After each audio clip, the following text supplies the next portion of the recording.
Welcome to the Sales Influence Podcast, where we talk about finding the why in how people buy.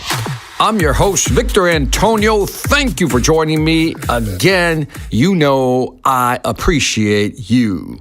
So this morning I'm talking to a real good friend of mine, Milton Olave. I've known Milton for years.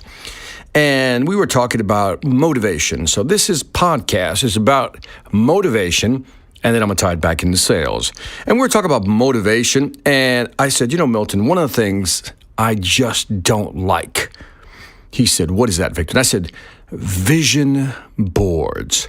Do you know what a vision board is? You ever see these vision boards? I've seen these so many times. A vision board is basically you put some type of cork board, magnetic board, doesn't matter. Put a board on your wall. And then what you're supposed to do is put things that you dream about having on that board. For example, put a picture of a mansion you like to own with a giant pool, maybe a seaside ocean view condo, or a new car, a Bugatti, Lamborghini, take your pick. Or maybe you want to go to some exotic place that nobody's ever been to before, and whatever it may be, you put all these things on your vision board. And a lot of people don't have one thing. They have like 5 or 10 things, if not more, on the board. And vision boards, I don't know, you tell me. You could respond to this podcast. I'll read the comments. But they irritate me. Yes, I said it. Vision boards irritate me for several reasons. One, they're hypocritical in the sense that on one hand, we say we don't want to be materialistic, but everything on that vision board is about materialistic things. Things I want to own, possessions I want to own. And I find that ironic that people who preach on one hand, it's not about what you own, turn around and put a vision board with material things on the board. And again, I get it.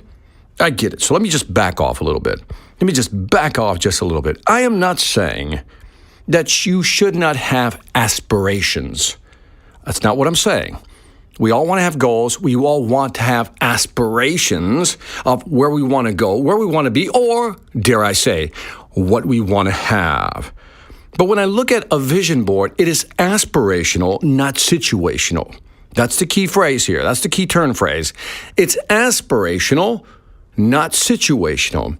Aspirational in the sense that it's like, here's what I'd like to have. Here's where I'd like to go. This is aspiration. There's nothing wrong with that. I get that. But it's not situational, i.e., how do you get there? How do you get that mansion? How do you get that exotic vacation? How do you get that car, that Bugatti? By the way, I just like saying Bugatti. I don't know if it's just me, but that's the coolest sounding car word, Bugatti. So let's say I want a Bugatti. I got a picture of a Bugatti on there. Great. That doesn't tell me how I'm going to get it.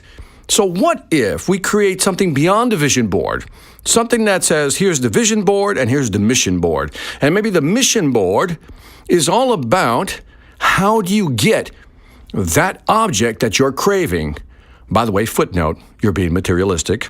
But nonetheless, sometimes we just want things, and that's okay. Let's say you want that Bugatti. So what is our mission board? What do I mean by a mission board? Yeah, I just made that up. A mission board is how do I get what's on my vision board? So how do I get there? Let's break it down so you can get an idea. Remember, aspirational versus situational. Aspiration, vision board. Situational, how do you get it? Mission board. So let's say that Bugatti costs $240,000. And let's say that you are determined to pay cash for that baby. Because if you're going to buy it, you might as well buy it. There's no point in, paying interest on a depreciating asset. And if you have to buy a Bugatti on payments, you have to ask yourself, can you really afford it? So let's say that you want to build towards that Bugatti. It's on your vision board, and the mission is to get that Bugatti. So what I would like you to put on your mission board is how you're going to get it. And here's what you would write.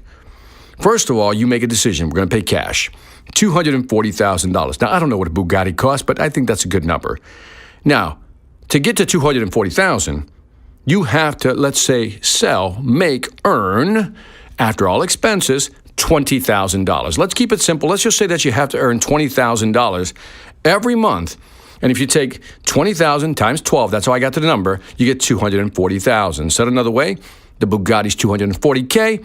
If I can pocket $20,000 every month, I can get that Bugatti. So how do you get there? Well, step number one, let's say you're a salesperson, which I hope you are.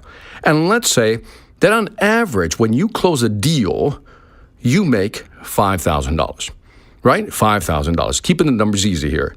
So that means per month, you have to make 4 sales. That's 4 times 5,000. That's your 20,000 to get your 240,000. So keep that in mind. Work with me on the numbers here. Your average commission is 5,000. You got to get 20,000 every month. So you have to make 4 sales. Nothing hard about that. Now, let's say that you've been monitoring your close rate, your conversion rate, and you realize that you close 20% of the deals. Only 20%. Now, if you only close 20% of the deals, that means you have to have 20 deals in your pipeline in order to close for a month. How did I do that number? Real quick in case you didn't get it. If I got to close 4 deals per month, I take 4 divided by my close rate, which is 0.2, and I come up with 20 deals. Said another way, if you take 20 deals and you multiply it by your close rate, which is 20%, you get 4 deals a month. So now you know that your average commission is 5,000, your close rate is 20%, more or less. If it's higher, great. That means you got to get 20 deals in the pipeline every month. 20 deals in your pipeline.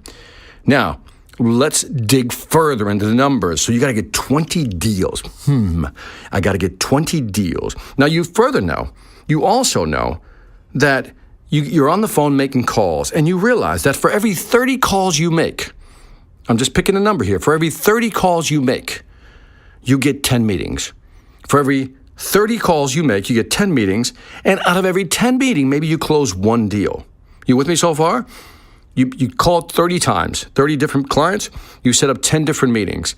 Out of those 10 meetings, you close 1 deal at $5,000. Now, if you close 1 deal after 30 calls, that means in order for you to hit your number, get 20 deals in the pipeline, you have to make 600 calls per month. Let me do this again slowly because this is important. 30 calls gets you 1 sale. 30 calls, 10 meetings. Out of those 10 meetings, you get 1 sale.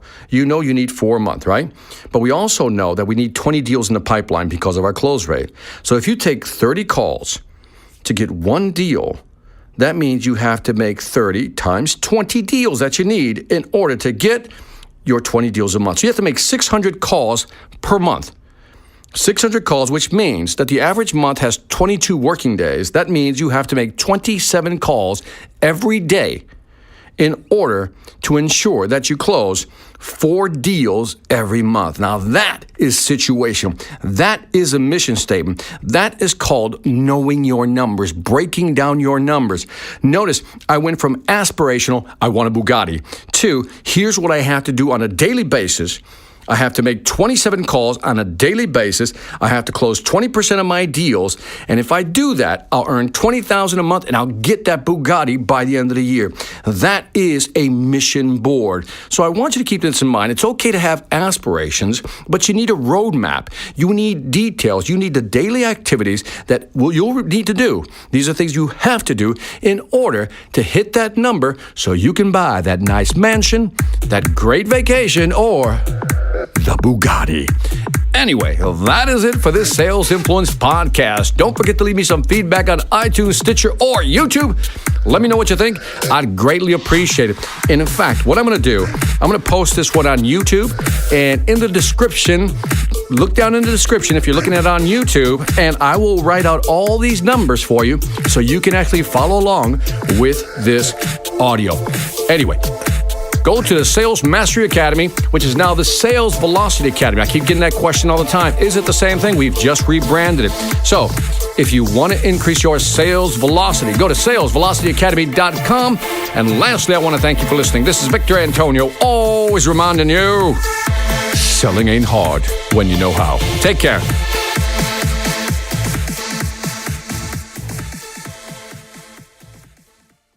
Hi, I'm Victor Antonio. I'm an author, sales trainer, and keynote speaker.